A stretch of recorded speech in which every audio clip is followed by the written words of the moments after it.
Hello viewers, இன்றைக்கி நம்ம கிச்சனில் சோயா முட்டைக்கறி வறுவல் தாங்க பார்க்க போகிறோம். ரொம்ப சிம்பிளான ரெசிபி, குயிக்காக ரெடி ஆயிடும். வாங்க எப்படி செய்கிறதுன்னு பார்க்கலாம். வடைச்சட்டியில் 2 ஸ்பூன் எண்ணெய் ஊற்றிக்கலாங்க. எண்ணெய் காஞ்சதும் கொஞ்சம் கடுகு உளுந்தம் பருப்பு போட்டுக்கோங்க. ஒரு 1/4 ஸ்பூன் போட்டுக்கோங்க.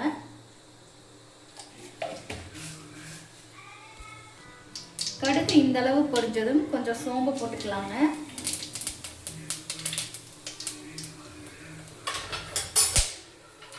அதோட கூட சேர்த்து 2 பச்சை மிளகாய் போட்டுக்கோங்க. கொஞ்சம் வெங்காயம் போட்டுக்கலாங்க.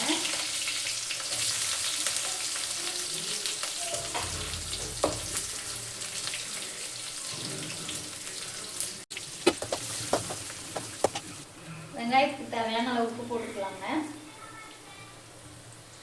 உப்பு போட்டு நல்லா மிக்ஸ் பண்ணி விடுங்க.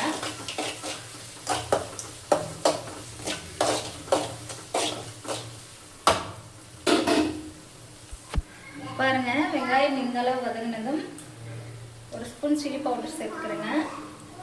சின்ன ஸ்பூனில் சேர்க்குறேன். கொஞ்சம் கரம் மசாலா சேர்த்துக்கலாங்க. இந்த அளவுக்கு கரம் மசாலா போட்டு இந்த ஆயிலை நல்லா பரட்டி விடுங்க.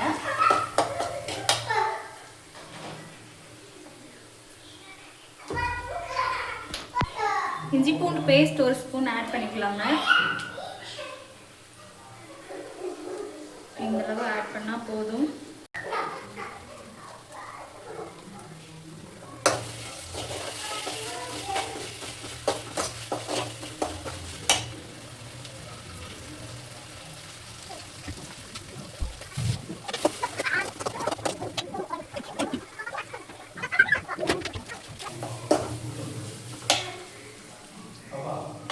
பாருங்க, சோயா நல்லா கழுவி சுத்தம் பண்ணி வச்சிருக்கேங்க. இதை ஆட் பண்ணிக்கலாம்.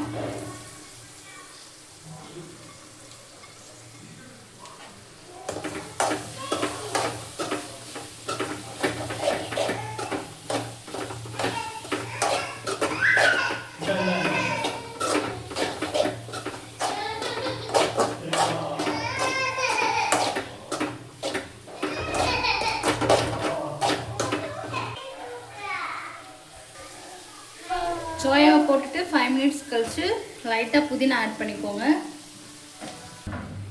இதுவே சூப்பராக இருக்குது. முட்டையை ஆட் பண்ணலாமா வேண்டாமான்னு யோசிக்கிறேன். சாரிங்க, இதில் நான் முட்டை ஆட் பண்ணல. இதுவே டேஸ்ட்டாக இருக்குது, இப்படியே விட்டுருமா, இன்னொரு நாளைக்கு அந்த மெத்தடில் செஞ்சு கொடுமான்னு என் குட்டி சொல்லிட்டேன். அதனால நான் இதில் முட்டை ஆட் பண்ணல. இதே மெத்தடில் நீங்களும் ட்ரை பண்ணுங்கள். கண்டிப்பாக சூப்பராக இருக்கும். நெக்ஸ்ட் வீடியோவில் பார்க்கலாம்.